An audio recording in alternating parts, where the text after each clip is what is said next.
నమస్కారం ఘంటారావానికి స్వాగతం. ముందుగా ప్రధానాంశాలు. ఎస్ఎల్బీసీ సొరంగంలో ఇంకా దొరకని 8 మంది ఆచూకీ. టన్నెల్లో బురదను దాటి వెళ్లేందుకు రెస్క్యూ టీమ్స్ ప్రయత్నాలు.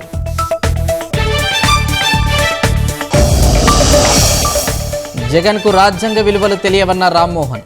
ఎన్నికల కోడ్ పట్టించుకోకుండా రాజకీయాలు చేస్తున్నారని మండిపాటు.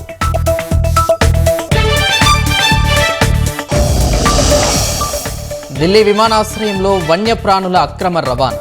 3 అరెస్ట్, 22 పాములు, సరీసృపాలు స్వాధీనం.